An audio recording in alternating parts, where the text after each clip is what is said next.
Welcome to Bill's Custom Wheels. Working on that Ford Fairlane.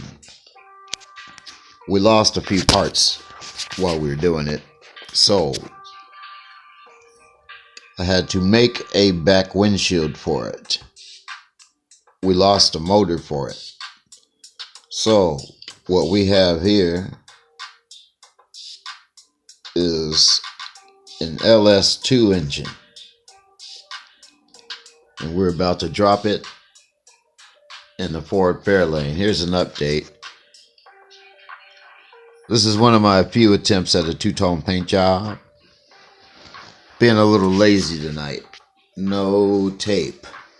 So this is actually the first time I've done a two-tone paint job freehand with no tape. We got the hood